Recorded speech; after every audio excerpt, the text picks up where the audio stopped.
Gênesis capítulo 2, versículo 25, para você que está sem Bíblia aí, está no telão. Diz assim o texto: e ambos estavam, o homem e a sua mulher, e não se, repete comigo, e não se envergonhavam. Curva tua cabeça, quero orar. Senhor Jesus, eu estou diante da tua palavra, e temo estar diante dela, porque olhar para mim, de nada tenho aqui entregar para o teu povo, porque assim como o Senhor corrige a um e a outro, o Senhor também me corrige quando é necessário. E eu estou diante da tua palavra, crendo, Pai, que nada que acontece no teu reino, ele acontece por acaso. Às vezes o Senhor, como o Pai que é, nos corrige, porque a Bíblia diz: Deus corrige aos que amam. Então, Deus, eu hoje venho diante da tua presença muito mais temeroso, muito mais na certeza de que eu não poderia ter nada para entregar, mas o Senhor é misericordioso e me separou para essa noite trazer uma palavra para o teu povo. São jovens, são adolescentes que aqui estão, mas que precisam ser instruídos da tua palavra, para que cresçamos saudáveis diante da tua presença. Obrigado, Pai, por esse tempo. Peço que me use mais uma vez na tua presença. Essa é a minha oração diante do Senhor, diante da igreja. Você pode dizer amém? Amém. Esse texto aqui é um texto, ele parece muito simples, né? Porque se você parar, é um texto muito curto. E o que pregar diante de um texto como esse? Gênesis capítulo 2, versículo 25 fala sobre nudez. E olha que coisa interessante. Nós vivemos em um tempo em que a nudez, ela é exposta. A nudez, ela está diante dos olhos de todos que queiram buscá-la, porque está de fácil acesso. Um clique no seu celular te coloca diante da nudez. Um vídeo que você vai assistir do YouTube, simples, um vídeo talvez até nada pretensioso, mas uma propaganda te coloca de frente da nudez. Nós estamos diante agora de um programa de televisão chamado Big Brother, onde a nudez é colocada, escancarada nos olhos daquele que deseja vê-la. Mas a Bíblia fala sobre nudez bem no começo, principalmente. A Bíblia fala sobre a criação do homem, da mulher, e a Bíblia diz no versículo 25 do capítulo 2 de Gênesis, que ambos estavam nus, homem e mulher, e não se envergonhavam. Olha que coisa interessante. Ambos estavam nus. Perceba-se algo aqui interessante nesse texto. A primeira dela é que eles estavam nus diante um do outro, homem e mulher. Perceba que eles não sentiam vergonha de estar nu, de frente um para o outro, vendo um ao outro. Isso mostra inocência. Nudez na Bíblia, nesse contexto de Gênesis, fala de inocência, fala de pureza, sabe, falta de malícia, sabe. E também, esse texto nos traz uma outra realidade. Eles estavam nus diante de Deus, nus diante do Criador. E o que a nudez diante de Deus, ela nos ensina? Ela mostra, primeiro, que estar diante de Deus nu é estar desarmado, vulnerável, desprotegido, entregue, transparente, puro. A nudez a qual Gênesis está falando do homem e da mulher está falando sobre isso.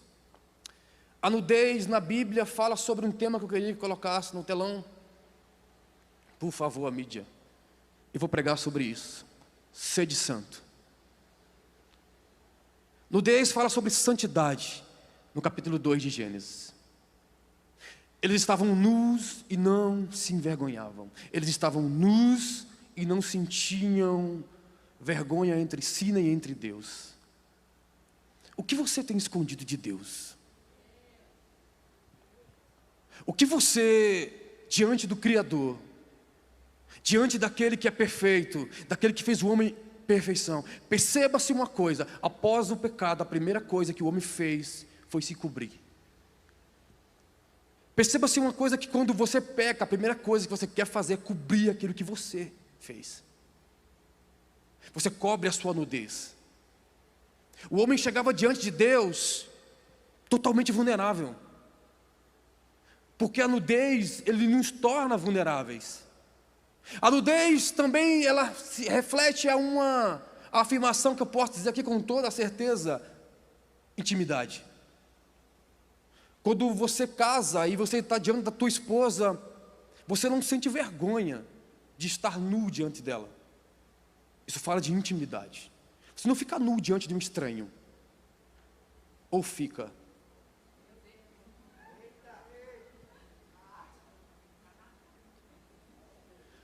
Para quem você tem aberto a sua intimidade? Nudez fala de pureza. Para quem você tem mostrado a sua pureza? A Bíblia diz: sede santo. Santidade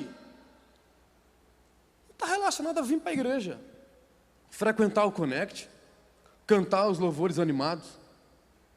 Santidade tem a ver, primeiro, com intimidade com Deus, segundo, com sinceridade, terceiro, com verdade. E eu vou fazer algumas perguntas, eu não quero que você responda, eu quero que você responda para você mesmo, não precisa gritar para a igreja.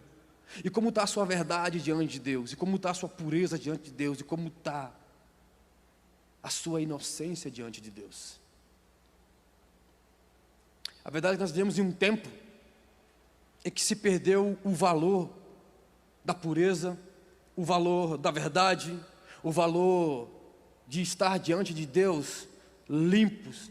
A Bíblia diz que sem santidade ninguém verá o... Tem gente brincando com santidade. Agora recente teve uma premiação, e eu não vou falar o nome por causa da transmissão, senão eles me derrubam a minha transmissão.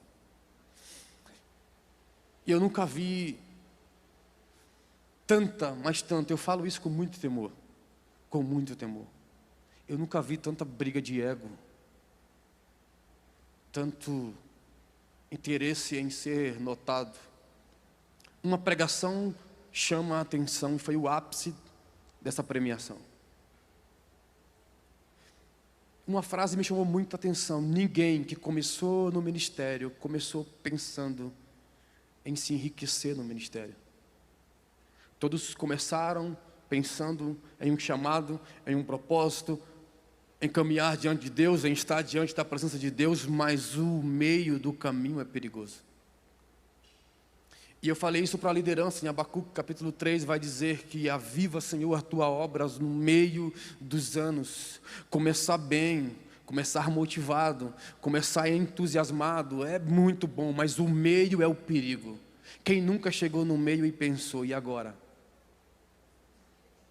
É no meio que geram as dúvidas, é no meio que gera os questionamentos, é no meio que você questiona Deus, você duvida de Deus, você desacredita de Deus.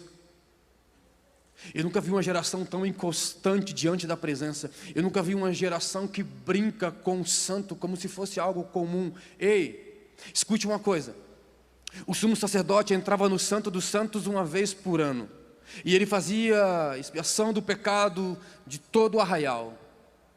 E algo era feito. Gente, perceba como é isso daqui, esse altar, estar diante disso daqui, é delicado, gera em nós temor. Subir aqui em pecado é brincar com a santidade de Deus, dizendo: Senhor, o Senhor não é capaz de fazer nada contra mim. Estar diante do altar e subir aqui em pecado é o mesmo que dizer para Deus: aonde o Senhor está? Subir aqui em pecado é o mesmo que dizer que não acredito no Senhor, muito menos na morte do teu filho e na tua vinda. Estar diante do altar em pecado, brincando com a sua santidade, é dizer que Deus nada pode fazer. E nós estamos brincando, subindo no altar como que fosse qualquer outra coisa. E eu vou aproveitar o culto como líder de vocês. Perdoe os visitantes, mas eu preciso falar como líder de uma juventude e que se preocupa Eu não estou preocupado com o quanto de jovens entrarão nessa igreja, mas o quanto de jovens entrarão no céu. Eu não vim brincar de ser líder, eu não estou aqui para te agradar. Então assim, não espere de mim palavras doces quando Deus te mandar corrigir. Eu não passo a mão na cabeça do pecado. Pecado é pecado, leva para o inferno. Eu não posso te salvar, mas eu posso te direcionar para o caminho que dá a salvação. Então, aguce seus ouvidos, vai doer um pouco, mas vai fazer bem. Bisotacil dói, mas cura. Então, bora. Primeiro precisamos entender o que é santidade. O que é santidade? Eu fui pesquisar, dar uma estudada sobre santidade e vai dizer assim, dicionário: santidade é a qualidade ou característica de quem pode ser considerado santo, ou seja, dotado de virtudes, inocência, piedade e pureza. A santidade se trata da separação e da renúncia daquilo que é considerado impuro, mau ou profano, a partir da dedicação a uma vida de devoção e consagração. E essa palavra aqui é forte, total a Deus. Ninguém é santo parcialmente. Ninguém é santo 99%. Ou você é santo ou você não é. E como o próprio conceito de santidade vai dizer, separado. Separado do quê? Do que é profano, do que é malicioso, do que te leva para o inferno. Há uma geração brincando com a santidade, dizendo assim: ah não, hoje está tudo bem, está tudo tranquilo, está maravilhoso. Ei, você pode fazer tudo. Eu não consigo entender uma geração que sobe no altar e daqui a meia hora está vendo pornografia quando chega em casa. Que santidade é a sua? Que temor é esse a Deus? Eu comecei falando aqui, deixa eu terminar, abrir um parênteses. O sumo sacerdote, quando chegava diante de Deus para fazer a expiação do pecado, o que ele fazia? Ele se lavava. Havia uma pia, e lá ele se lavava, aquilo simbolizava purificação. Ele primeiro se purificava para entrar no santo do santo. Como é que você está subindo no altar? Ei, não pense que eu estou pregando para quem está subindo no altar, não, estou pregando para você. Ah, está pregando só para quem sobe e canta, quem prega, quem toca, é para você. A Bíblia diz que nós não tinha nem acesso a este lugar. A Bíblia diz que nós ficávamos nos átrios do templo, porque não havia para nós direito de entrar num lugar santíssimo. O que te deu acesso ao Santo dos Santos foi a morte de um inocente chamado Jesus Cristo. Estão poucos, desculpa a expressão, estão poucos se importando, se lixando para a morte de Cristo. Tem gente cantando, tem gente pregando, tem gente levantando as mãos, orando um pelos outros, nem crendo naquilo que ora. Nós chegamos diante de Deus como qualquer coisa. A Bíblia diz que o sumo sacerdote se lavava e ele ia diante do altar com todo o temor do mundo, porque a Bíblia diz que se fosse encontrado nele pecado, ele nem voltava do Santo dos Santos, ele era fulminado lá dentro. Tal era a regra que deveria ser obedecida. A Bíblia diz que a arca da aliança estava sendo conduzida e de repente ela quase tombou, encostaram a mão sobre ela e foram fulminados. A presença de Deus, cuidado que ela mata. Cuidado, que ela mata. Nós estamos diante de uma geração em que o altar se tornou algo comum. Isso aqui não é palco. Não é palco. Você vem para a igreja, você levanta a tua mão, você sente a presença de Deus e daqui a pouco você está... Uau! Que isso? Uma geração incrédula. Uma geração que criou seus ídolos e o adoram. Gente que passa mais tempo idolatrando figuras, pessoas, do que adorando a um Deus de verdade. Faz quanto tempo que você não ora, que você não busca a presença? Vivo tratando uma geração doente, que todo dia pede oração. Ora! Busque você. Você quer que eu faça o quê? Eu oro por você e meia hora depois você está de novo preso ao pecado. Vai criar o pecado até quando? Daniel Shendi, um dos maiores pregadores sobre pecados, é um norte-americano, ele fala algo num vídeo chamado Desmistificando o Pecado. Eu já falei isso aqui há alguns anos. O pecado é semelhante a uma cobra. Vamos usar uma cobra brasileira, uma sucuri. Ela quando nasce com 30 centímetros, come pequenos roedores. Frágil, não consegue matar um homem, porque ela não tem peçonha para matar, e muito menos força para matar. Mas o alimente para você ver, ela cresce. O pecado é semelhante a uma serpente que você domestica, e você começa a alimentá-la, ela vai crescendo, ela vai crescendo. Vai chegar um tempo que você acha que a domina, mas ela pode te matar a qualquer hora. Certa vez, uma história de uma norte-americana, ela criava uma serpente, e de repente ela notou, a serpente era uma python, comum nos Estados Unidos, e ela chega a aproximadamente 9 metros na sua estágio adulto. Ela é um pouco menor do que a sucuri brasileira, a sucuri amarela, que chega a 12, né? O maior relato de encontrada foi 12 metros. Mata com facilidade qualquer ser humano. Se você encontrar com uma dessa dentro de um rio, amigo, pode ter certeza, tem que estar com muita sorte dela ter comido na hora. Porque se ela estiver com fome, é você que vai para a barriga. Mata e mata fácil. E essa norte-americana criava uma python, pegou ainda a filhote, é comum nos Estados Unidos criarem cobras, e principalmente a python, porque é uma cobra que não tem peçonha. De repente, ela dormia com essa cobra, e era comum para ela dormir com a cobra. Era domesticada, ela dava comida, começou dando pequenos hamsters, e outros roedores menores, começou a dar, alimentar, daqui a pouco estava comendo coelhos, e outros animais de porte um pouco maior. Chegou um tempo que ela notou um comportamento estranho, a cobra dormia sempre enrolada. De repente ela percebeu que a cobra estava dormindo estirada na cama onde ela dormia. E ela, preocupada, porque nunca tinha notado esse comportamento da cobra, ela pergunta para um especialista veterinário, e ele diz assim: ela está medindo se pode te comer. Dito e certo, essa mulher morreu pela cobra. Porque ela achou que não, era inofensivo. O pecado é igualzinho, ele parece inofensivo, mas te mata. Você parece que domina, porque quando você começa a brincar com o pecado, você fala: eu tenho um controle sobre isso. Quantas vezes no seu namorozinho, e não vai dizer que não, você começou beijinho para lá, beijinho no pescoço para lá, um arrepiozinho para lá, uma mãozinha para cá, outra mãozinha para lá, e daqui a pouco você fala: não, estou no controle. Você não está. Você não está. Entenda uma coisa: hormônio não se converte, mas fica endemoniado. Fica. Você não controla. Não controla, não controla mesmo. Uma hora tu vai cair. E quando você vier arrebentado, cuidado para não dar mais tempo de consertar. O pecado é um caminho, muitas das vezes, sem volta.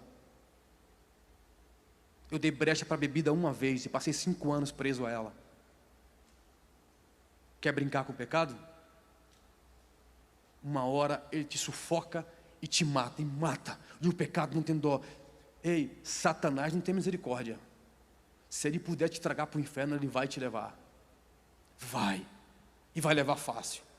Então entenda uma coisa: você foi chamado para ser santo, separado, escolhido, viver para Deus. E como é que está a sua vida hoje? Eu faço uma pergunta, não precisa me responder, mas responda para o teu coração. Se a trombeta tocasse hoje, você como é que estaria diante de Deus? O que passaria diante do tribunal de Deus sobre a sua vida? Está brincando? Está mostrando para quem a tua nudez?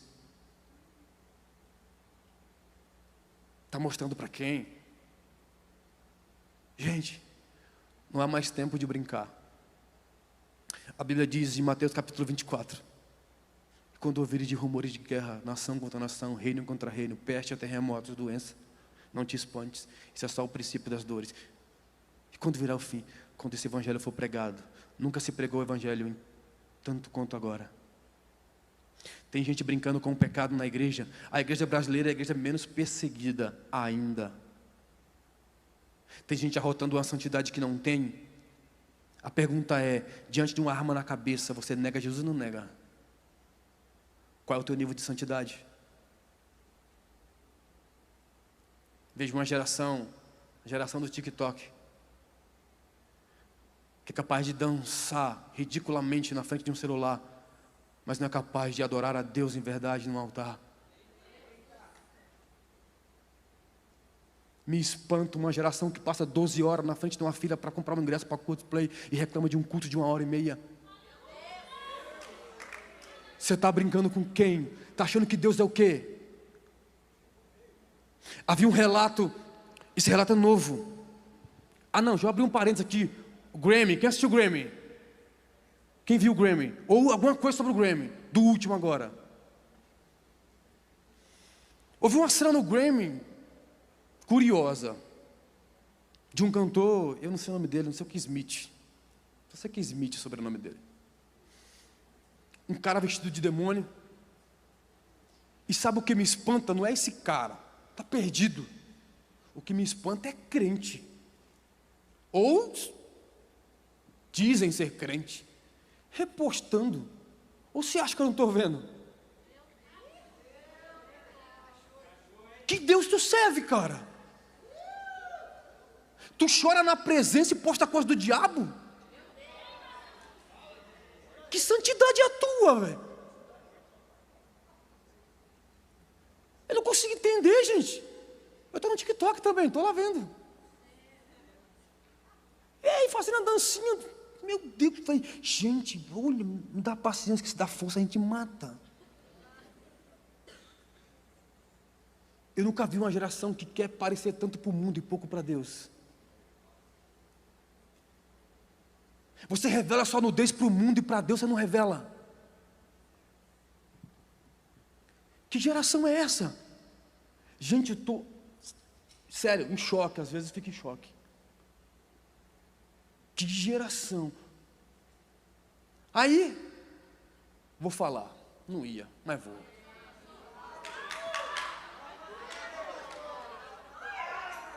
Me segue no Instagram, eu sigo de volta.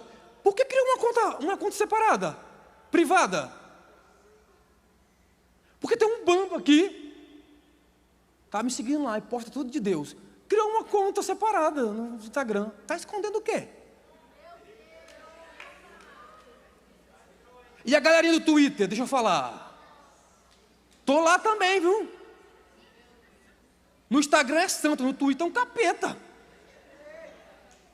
Posta coisa homossexual, compartilha. Mano, tem gente idolatrando Felipe Neto, pelo amor de Deus, gente. Que Deus que tu serve?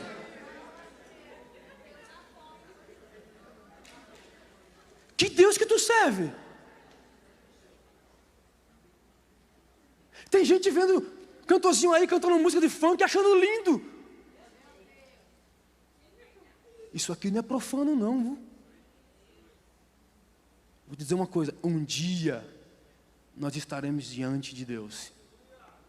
E como estará suas vestes, suja de sangue ou de poeira? A Bíblia diz que aquele que não foi lavado pelo sangue do Cordeiro está suja de pó desse mundo ou de sangue do altar. Isso é sério, gente. Você acha que é fácil pregar isso? Deus me pegou esse mês inteiro sobre isso. Me bateu com força. Fala. Metade vai sair daqui me odiando, mas vai para o céu pelo menos. E vai ter que me aguentar lá.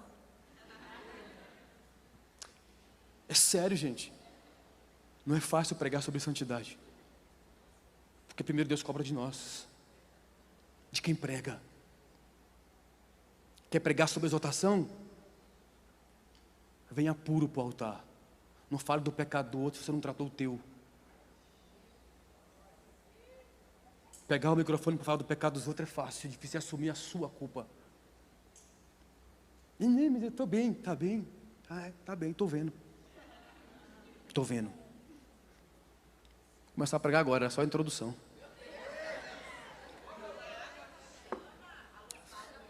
Características daquele que se diz que é santo. Vamos começar. Primeiro, humildade. Filipenses capítulo 2, versículo 6 ao 8 vai dizer assim, que embora sendo Deus, não considerou que ser igual a Deus era algo que se devia apegar-se, mas esvaziou-se a si mesmo, vindo a ser servo, tornando-se semelhante aos homens, e sendo encontrado em figura humana, humilhou-se a si mesmo, e foi obediente até a morte, morte de cruz. Ninguém pode se dizer santo com uma postura de falsa humildade. Humildade não é entregar esmola ao necessitado, é se colocar no lugar dele. Cristo não foi humilde porque alguém disse que assim deveria ser, mas porque ele era santo. Geração arrogante, que acha que é alguma coisa, que acha que já fez alguma coisa. que acha que é melhor do que os outros, que aponta pecado dos outros. Que é isso? Quem é você? A Bíblia diz assim: quer julgar? Julgue, mas na medida que forem julgado, tu serás julgado também. E a pergunta é: e se te julgar, o que encontra em você? Há uma geração julgando os outros, desumilde, que acha que servir a Deus é pensar em si próprio e os outros que se dane. Cristo passou a sua vida terrena amando, pregando, cuidando, ensinando. Aí tem gente que acha que é bom já sou bom, não preciso mais ser tratado, não preciso mais ser acompanhado por ninguém. Aí empina o nariz, não escuta mais líder, não escuta mais pastor, acha que já sabe tudo, e quando se arrebenta nos procura. Porque na hora de fazer a coisa errada não pergunta se é errado ou se é certo, mas na hora que dá errado procura para tratar. Cuidado que uma hora o seu tratamento é com Deus, não com nós. E talvez nós não tenhamos a mesma misericórdia que Deus tenha. Porque é uma geração que, perceba, qual é a fala do mundo hoje? Deus é amor, Deus é amor, Jesus é amor, é amor, o amor venceu, é isso mesmo. A Bíblia vai dizer assim: não temas aquele que mata o corpo, ou o diabo, em algumas linhas teológicas vai dizer que é o diabo. Não tema o diabo que tem poder de matar o corpo, mas temei a Deus, que além de matar o corpo tem poder de lançar a alma no inferno. Esse texto está falando de Deus. Deus é amor? É, mas é justiça. E Deus é justo. Não existe jeitinho brasileiro com Deus. Não existe propina para entrar no céu. Não dá para negociar. Está lavado, entra. Está sujo, fica. Eu sou neutro. Vai para o inferno também, que é o muro do diabo. Eu estou lá e estou cá. Quem é as suas rodas de conversa? Quem é teus amigos? O que eles compartilham? Certa vez um jovem veio e falou assim para mim: vou sair da igreja. Amém, quer que eu ore? Falei, por quê? Eu tenho uns amizades que não são da igreja e eu ainda não estou pronto para largar isso. Falei, tá bom. No dia que Cristo voltar, espero que eles tenham poder para levar para o céu, porque hoje está no mundo. Porque não quis trocar Cristo por uma amizade. A Bíblia diz que aquele que quer vir após mim, negue-se a si mesmo. Tome todo dia a sua cruz e me siga. Servir a Deus, andar com Cristo, é estar disposto a viver intensamente com Ele, seja qual for o preço que você tenha que pagar. Deixa eu te abrir teus olhos aqui. No ano de 2022, 180 mil mártires morreram pregando o Evangelho. Pregando o Evangelho. Deixa eu perguntar, está vivo? Você está vivo? Que bom, privilégio. Privilégio. 180 mil morrem pregando o Evangelho. Por dia, mais de 9 mil crentes são perseguidos nos países extremistas. Nações, não se pode pregar o Evangelho.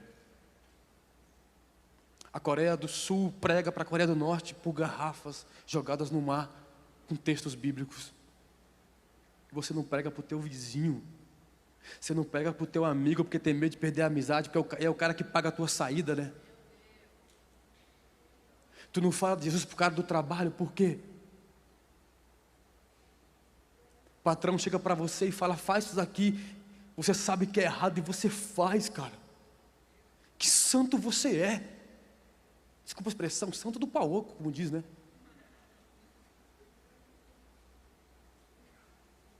se veste de uma carcaça, vem para a igreja, se mostra mais santo que os outros, está podre por dentro, cheio de bicho, e não quer ser tratado. Eu já falei isso aqui, mas hoje nós temos uma juventude um pouco, mudou, nova, tá, eu não preguei sobre isso ainda, mas deixa eu abrir um parênteses aqui. Eu estava na casa do Gabriel ontem, que toquei nesse assunto. As armas da Primeira Guerra Mundial eram muito mais pulsantes, matava mais. As armas da Primeira Guerra Mundial foram feitas para matar com um único tiro. Um único tiro. Dificilmente alguém escapava quando era atingido com uma arma da Primeira Guerra Mundial. Morria. As armas da Segunda Guerra Mundial tornaram-se pensar o quê? Em vez de matar, vou tornar uma arma menos pulsante. As armas da Segunda Guerra Mundial eram menos pulsantes. Feria mais do que matava. Aí, vendo sobre isso, saltou algo dos meus olhos e eu fiquei assim, por quê? Perceba uma coisa. A regra militar é o seguinte: o soldado, quando é morto, morreu, está lá. Morreu, não tem o que fazer mais, depois volta para buscar os corpos e beleza. Mas um soldado ferido na guerra, ele não é deixado para trás. Quem é militar sabe disso. Se o soldado é ferido na guerra, ele precisa ser recolhido, trazido para ser tratado, para ser cuidado. E um soldado na guerra ferido precisa de pelo menos mais de 2 para cuidar dele. Então, ou seja, todo soldado ferido na guerra, eu elimino 3. Satanás era assim. Antigamente você chegava diante da igreja e o que você via na igreja? Você via manifestações de demônios. Era comum. Quem aqui foi da época que quase todo culto tinha um demônio aparecendo? Eu fui dessa época. A Assembleia de Deus tradicional era cabulosa.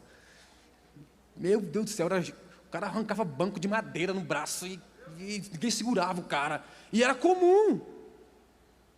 Satanás foi muito mais astuto agora.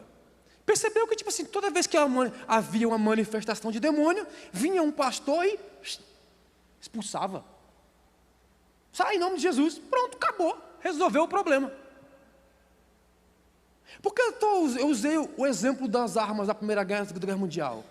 Porque Satanás pensou, melhor do que matar um crente, ou seja, melhor do que manifestar um demônio na igreja, é ferir um crente.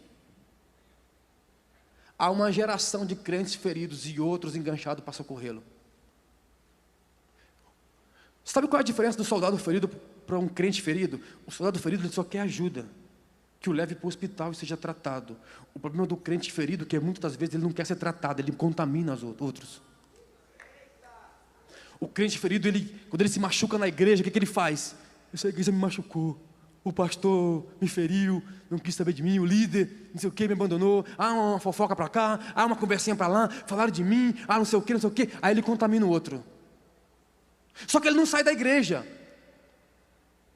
O cara está sendo usado pelo diabo, tirando um bando da igreja.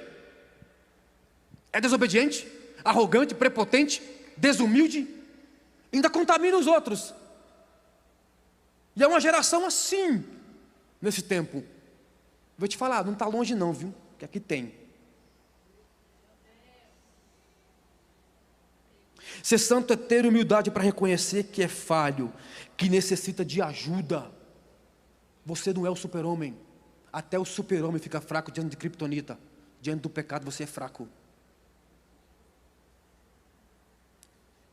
Humildade é reconhecer que precisa ser tratado por Deus. Todos nós precisamos. Ninguém aqui é Superman. Ninguém aqui é o Hulk. Nós precisamos ser tratados.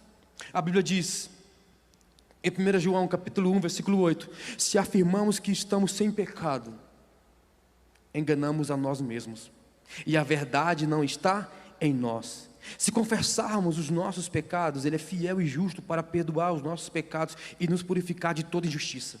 Se afirmamos que não temos cometido pecado, fazemos de Deus um mentiroso, e a sua palavra não está em nós. Você é perfeito? Quem aqui não tem algo do que se queixar? Quem aqui já não precisou ser tratado por Deus? Ninguém vai pro céu igual a linguiça amarrado no outro.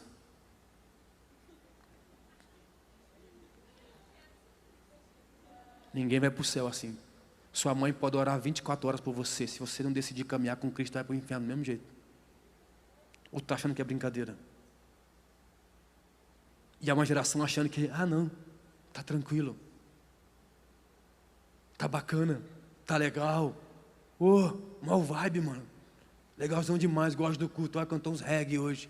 Daqui a pouco está fumando baseado lá fora. Tem, amigo. Você acha que não? Conheço uns 3. Vou nem olhar para não dizer que estou contando.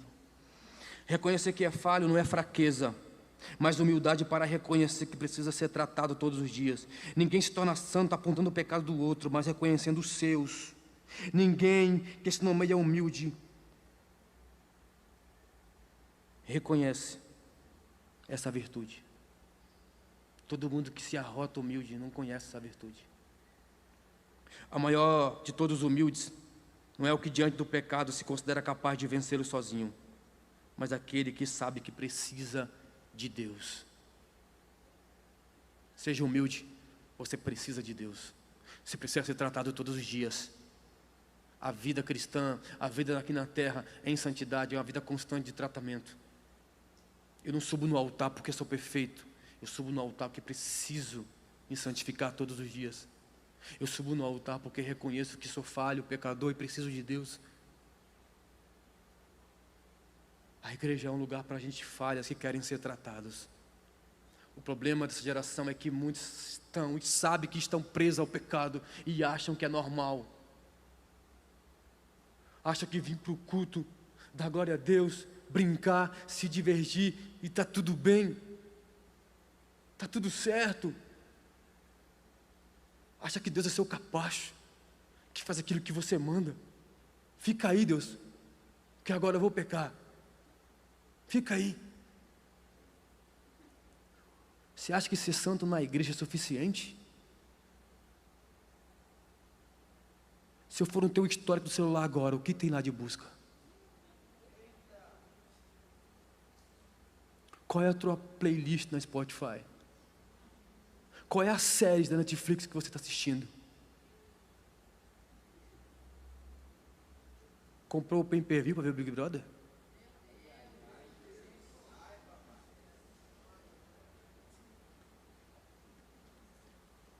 Tem uma geração brincando com o pecado. Não tem nada a ver, Baiano. Você está sendo muito grosso. Grosso? Vai ver Jesus pregando para tu ver. Tu vai perceber que eu estou sendo bem tranquilo. A Bíblia diz que sem santidade ninguém verá o Senhor. Não sou eu que estou falando, é a Bíblia. Ou tu parou de crer na Bíblia também já? Está acreditando mais em revista de fofoca que na palavra de Deus? Vou tomar água, que agora vai esquentar. O melhor é o último. O primeiro tá bom. Qual é a característica de alguém que se diz que é santo? Justiça. Justiça. Esse dia eu tive uma conversa sobre justiça. Já fala. E o Senhor enviou a Davi, ao profeta Natã. História conhecida. E ao chegar, ele disse a Davi: 2 homens vinham numa cidade. Um era rico e o outro pobre. O rico possuía muitas ovelhas e bois, mas o pobre nada tinha, senão uma cordeirinha que havia comprado. Ele a criou e ela cresceu com ele e com seus filhos. Ela comia junto deles, bebia do seu copo e até dormia em seus braços. Era como uma filha para ele. Certo dia, um viajante chegou à casa do rico e este não quis pagar uma das suas próprias ovelhas ou dos seus bois para preparar uma refeição. Em vez disso, preparou para o visitante a cordeira que pertencia ao pobre. Então Davi encheu-se de ira contra o homem e disse a Natã: juro pelo nome do Senhor. Eita, quanta gente jura. Que o homem que fez isto merece a morte. Deverá pagar 4 vezes o preço da cordeira, porquanto agiu sem misericórdia. Então Natã disse a Davi: você é este homem. E assim diz o Senhor, o Deus de Israel. Eu o ungi rei de Israel, e livrei das mãos de Saul. Dei-lhe uma casa e as mulheres do seu senhor. Dei-lhes a nação de Israel e Judá. E se tudo isso não fosse suficiente, eu lhe teria dado mais ainda, porque você desprezou a palavra do Senhor, fazendo o que ele reprova. Você matou Urias, o hitita, com a espada dos amonitas, e ficou com a mulher dele. 2 Samuel capítulo 12, versículo 1 ao 9. Deus é justiça. Davi era o homem segundo o coração de Deus. Teologia explica isso, fala sobre isso. Davi era o homem segundo o coração de Deus. E você conhece a história. Ele viu a Betseba tomando banho, nua, e quis possuí-la. Armou contra o marido. Fez o marido morrer numa guerra para ter a mulher. Deixa eu te falar uma coisa. Você acha que o seu pecadinho, uma hora o preço não chega? Uma hora o preço chega. E vou te falar, é alto, dói. A Bíblia diz que desse encontro, Betseba engravida. O filho ao qual ela nasce morre porque Deus o mata. Tem gente achando que Deus não está vendo. Tem gente achando que tipo assim, meu líder não está vendo, Deus também não está vendo. Eu estou pouco me importando se eu não estou vendo o teu pecado. E eu aconselharia você a se preocupar com Deus que está vendo. Eu não posso te salvar, nem muito menos te condenar. Mas Deus não compactua com o pecado. Não existe santidade sem justiça.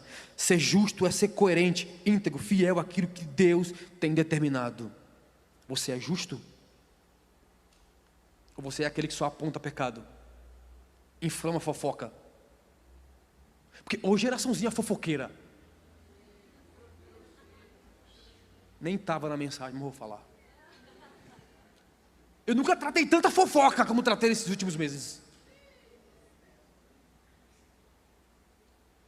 Que crente você é? Eu ouvi um negócio aqui, deixa eu contar para a vizinha.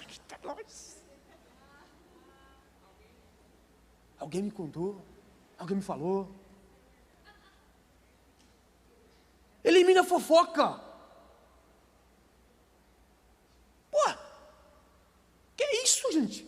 Escuta uma coisa e toma como verdade. Aí mata os outros. Quando alguém trouxer uma fofoca, seja você o cara que vai mudar isso aí. Quem falou? Me dá, me diga. Não quero saber. Não venha trazer fofoca para mim. Eu te coloco diante do pastor Jarmuth. E lá você conversa com ele. Ai, vocês falaram para mim. É? Beleza. Então fala para mim. Você é o embaixador de Cristo aqui na terra. Você representa o céu. Você se depararia com Cristo fofocando? Gente, para de contaminar. Já basta o diabo perseguindo a gente, cara. Pelo amor de Deus, o diabo... Até eu falei com o pastor Adão, eu tenho que parar desse negócio de inflamável. A gente está mexendo com o capeta, depois fica furioso com a gente, cara. Aí fica atrás de nós. Uma doideira. Aí tem crente agora que é agente do diabo. O diabo nem vem mais. Tem gente que o diabo está assim, não tem nada a ver com isso. Deus, eu sou inocente. Esse pecado eu não tenho. Agente do diabo. Cara, você é um agente de Deus. Você nasceu para ser luz. Para de apagar os outros, cara. Pelo amor de Deus, cara. Nem time de futebol tem muita rivalidade como um crente tem com o outro. É um puxa tapete para lá, puxa tapete para cá, derruba aquele. Não, eu quero o lugar do outro. Pelo amor de Deus, vai se tratar. Vai perturbar o capeta, pelo amor de Deus. Meu Deus do céu. Não venha com fofoca para cima de mim. Detesto. Odeio esse tipo de coisa. Se é verdade, venha, a gente trata. Se fofoca, nem venha. Ou você vai ser tratado. Justiça. Seja justo. Não pode julgar, pode não? A Bíblia manda julgar. Mas julgue com retidão. Julgue se você é justo. Eu vou julgar aqui agora. Você vai para o inferno. Quer apontar o pecado do outro e você com o seu, né? Guardando. Está brincando? Justiça. Justiça. Esforce-se para viver em paz com todos e para serem santos. Sem santidade ninguém verá o Senhor. Hebreus capítulo 12, versículo 14. E escute, não existe jeitinho para pecado. Não existe jeitinho para esconder o que você está fazendo para Deus. 1 Tessalonicenses capítulo 4, versículo 7 diz assim: porque Deus não nos chamou para a impureza, mas para a santidade. Precisamos viver para agradar a Deus. E quando decidimos nos santificar, estamos mais perto da salvação. Deus nos chama para a santidade. E só conseguimos isso quando estamos nele. Santidade sem Deus não existe. Brincar com o pecado é como acender um candeeiro em um galpão cheio de pólvora. Essa frase é minha. Hashtag me marca. Vou falar de novo para você gravar. Brincar com o pecado é como acender um candeeiro em um galpão cheio de pólvora. Uma hora explode. Deixa eu abrir um parênteses aqui. Eu preguei isso numa mensagem, Jogos Mortais. Era uma mensagem que eu ouvi do Lucinho. Eu peguei uns trechos, montei também uma mensagem. Eu estava pregando para adolescente, era Jogos Mortais. Eu entrei no culto dos adolescentes vestido daquele boneco dos Jogos Mortais. Eu tenho uma foto até hoje, matei metade do coração.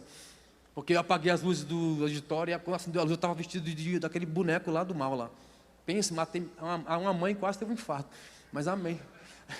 Estão tudo vivo hoje. Preguei sobre pecado. Eu assisti aquele filme Jogos Mortais. É um garoto perturbado que escreveu.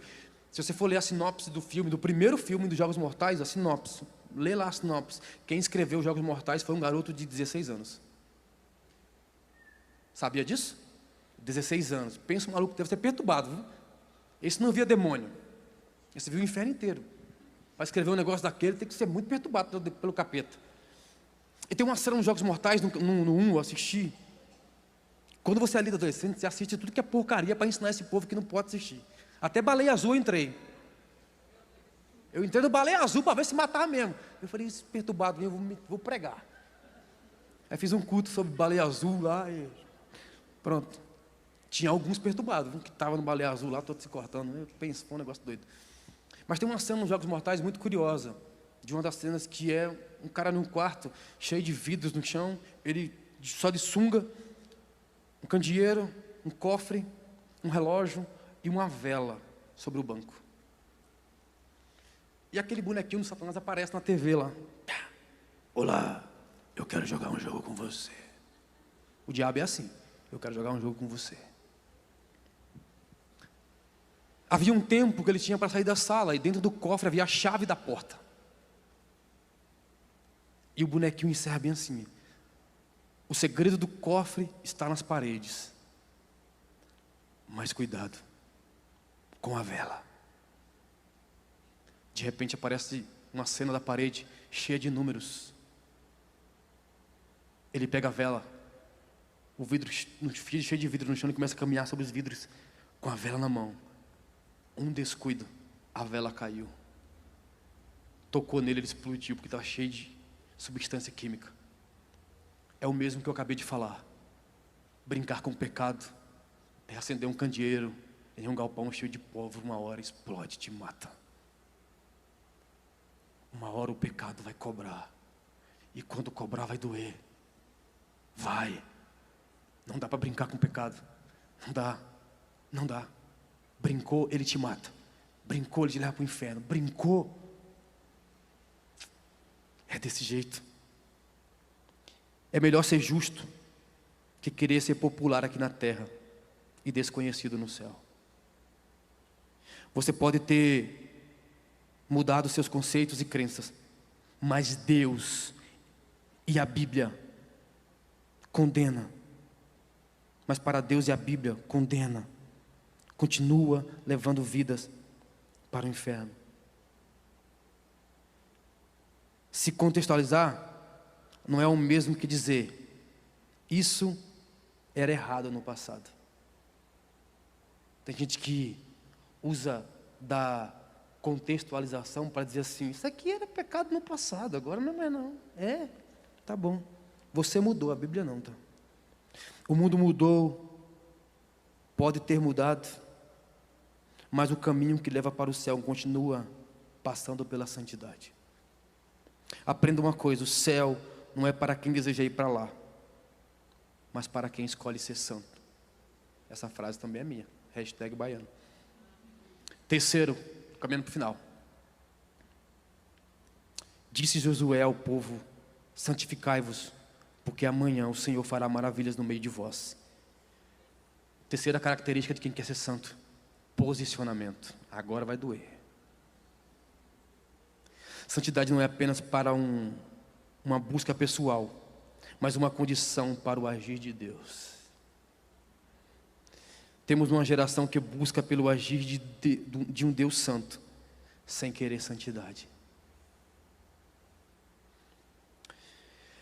Eu pontuei aqui algumas coisas e vou falar aqui sobre posicionamento. Como é que você é conhecido fora da igreja? Como é que te enxergam? Como é que observam você? Há uma geração agora que acha que não, tá tranquilo, cara. Isso aí ficou para os pastores, ficou para os líderes, eles que se posicionem. Eu prefiro ser do neutro aqui.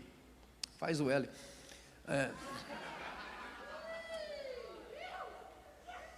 O pastor falou uma coisa aqui no último culto, o pastor Roberto Luiz, é uma verdade. Tua digital está na onde? Eu não faço parte. Eu não. Eu prefiro ser da minoria. Mas que não tem nada para esconder. Eu chegarei diante dos céus, com toda certeza, cheio de falhas, cheio de cicatrizes do que eu fiz de errado. Não escondo. Pequei como filho pródigo, pequei contra o céu, pequei contra o Pai várias vezes. Não me vanglorio disso. Muito menos quero mostrar para você que eu sou o cara. Tenho muita coisa que queria não ter vivido. Mas a vida me levou a isso e eu tomei como experiência.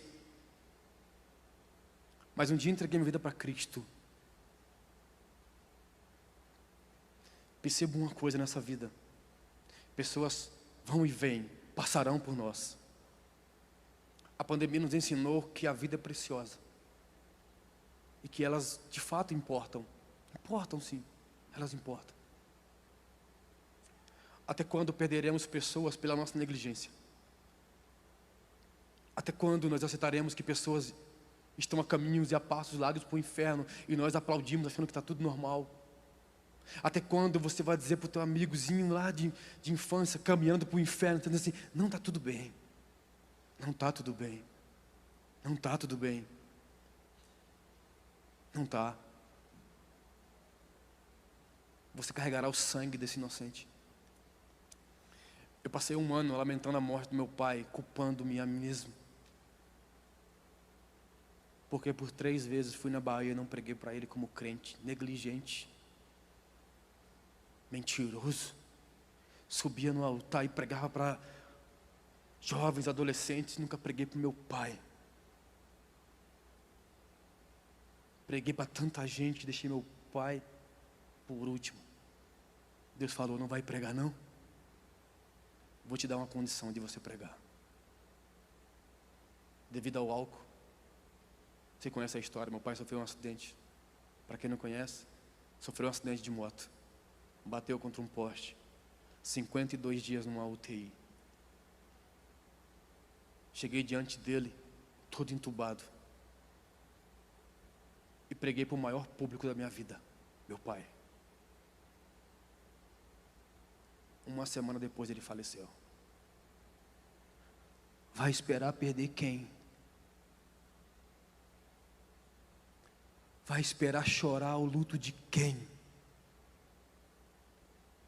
Está brincando com ser santo? Deus te chamou para incomodar esse mundo. Não é para aceitá-lo. Deus não te chamou para ser influencer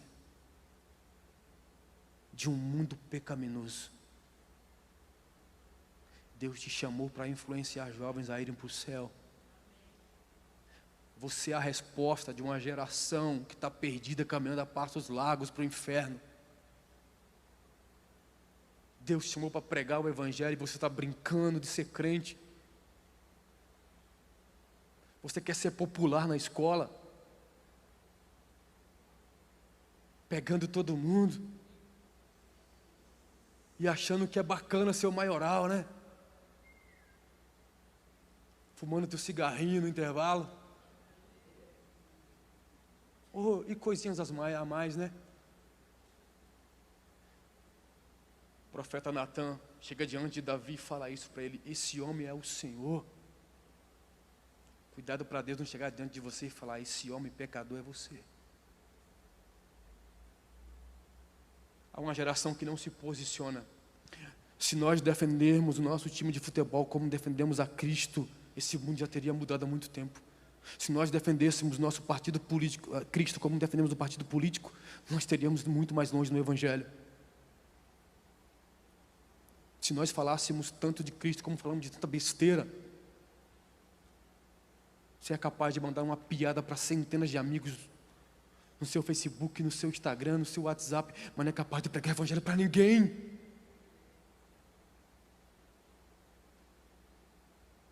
A Bíblia fala que Pedro está diante de uma fogueira. Você não é um deles, eu não sou. Dá nojo. Você não é crente? Não, eu vou na igreja. Vai na igreja? Que bom. Se posicione. Vou pedir amigos. E daí?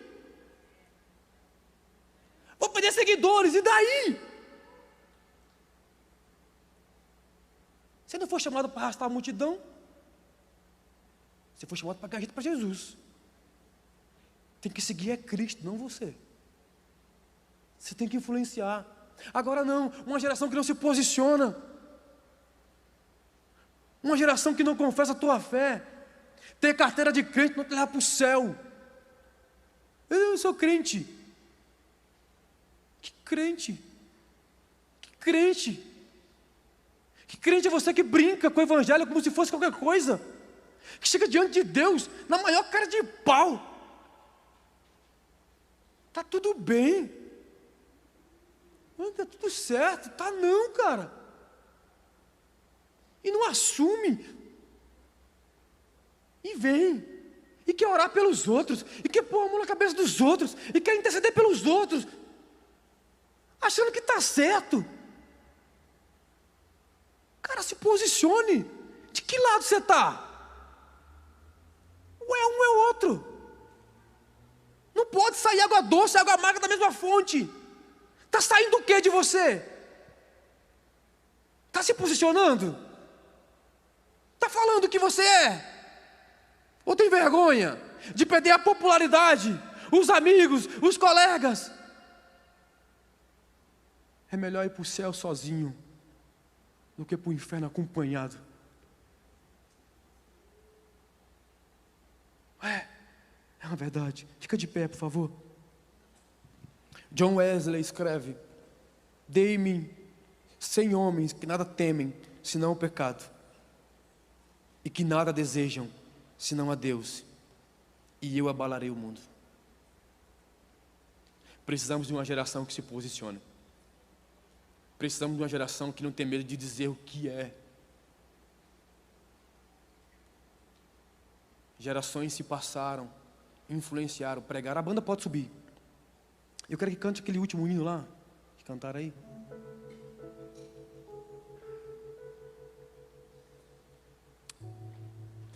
Como impactaremos essa geração se temos medo de dizer o que somos? Pare de querer mostrar suas credenciais de crente aonde só tem crente. Tem gente que só prega na igreja. Pare de querer brilhar para onde só tem luz, cara. Sua missão não é provar o quanto da Bíblia você conhece, mas o quanto dela você vive. Foi para isso que você foi chamado. Foi para isso que Deus subiu numa cruz, através da figura do seu Filho Jesus Cristo, dizendo assim: eu vou morrer por você, para te dar vida. Um terremoto aconteceu na Síria agora e na Turquia.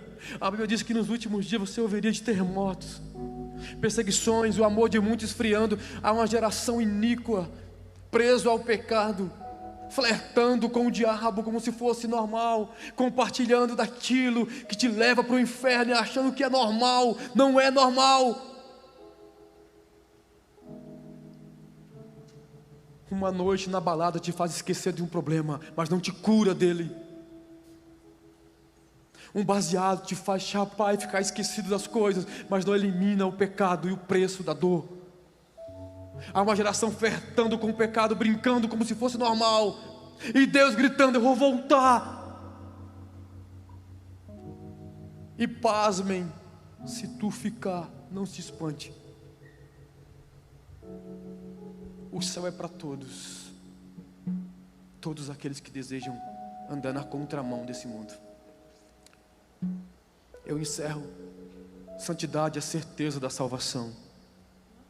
Porém, se vos parecer mal aos vossos olhos servir ao Senhor, escolhei hoje a quem sirvais: aos deuses a quem serviram vossos pais, que estavam além do rio, ou os deuses dos amorreus, em cuja terra habitais.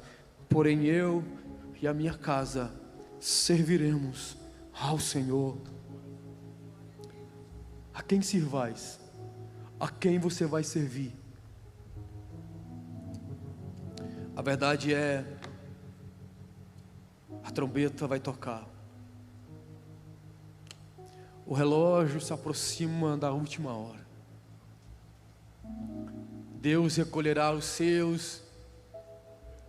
E eu pergunto a você, jovem, nesse culto talvez que não era aquilo que você queria ouvir, mas eu não venho aqui para encher o teu ego. Eu não quero te encher de palavras motivacionais, não achando que isso é errado, porque não é. Eu também prego assim. Mas Deus hoje me traz aqui para fazer um alerta a essa geração. Como está você diante de Deus? Como está você diante do altar? Como é você ao sair daqui? Para onde você vai depois que esse culto acabar? O que os seus olhos verão quando esse culto acabar? O que você tem lido, compartilhado, vivido, absorvido? Estamos brincando? Ou estamos levando o reino de Deus a sério? Estamos achando que isso aqui é brincadeira? Ou isso aqui é algo muito sério? Eu digo a você, uma hora, a qualquer hora, o Filho do Homem descerá para buscar os seus. E a pergunta é: você é um deles? A pergunta é: diante do céu, diante do livro da vida, o teu nome estará escrito lá? Isso é uma pergunta que você tem que fazer todos os dias. A Bíblia diz, e esse versículo me faz estremecer: muitos chegarão diante de ti, Senhor, e dirão: Pai, em teu nome profetizamos, curamos os enfermos, salvamos, fizemos maravilhas em teu nome. Eu não vos conheço. Diante do céu você é conhecido, é um desconhecido. Comece a se perguntar sobre isso. Isso me faz tremer. Eu prego o Evangelho desde 2009, e a pergunta é: eu tenho medo de chegar diante de Deus e falar assim: eu não te conheço. Você disfarçou muito bem. Eu não vos conheço. Do que valeu a vida inteira diante do altar, se no último dia você perdeu o prêmio? Deus chama uma geração para ser corrigida nessa noite, perguntando: como é que está o seu nível de santidade? O que Deus está vendo em você que só você sabe? O que está escondido no seu coração que só você e Deus sabe? Vai brincar até quando? É um alerta. Ei, jovem, escute: Cristo está voltando, e a pergunta é: você está pronto para subir? Quase não se fala mais sobre isso, porque agora eu só quero chapar, porque agora eu só quero Deus chama uma geração santa. Deus chama uma geração que não tem vergonha de assumir aquilo que segue. Deus chama uma geração que tem certeza que se hoje a trombeta tocar, eu tenho convicção que irei para a glória. De que vale o homem ganhar o mundo se perder a salvação? Esse é um alerta para uma geração covarde, acuada, porque quer ser popular nessa terra. Deus está chamando uma geração dizendo: ei, assume quem você é. Diga a quem servais. Diga para quem tu serve. Dói.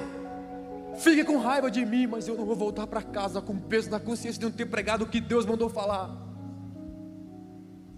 É muito bacana dançar na presença de Deus. É muito bacana. Daqui a pouco tem uma festa legal. Ou eu vou tomar sorvete e açaí. Vou comer, vai ser bacana. Volte para casa pensando: como é que está a sua santidade? E vou afirmar para você: quem está falando aqui não é alguém que é perfeito. É alguém que é tão falho como você, mas que decidiu viver para Cristo intensamente.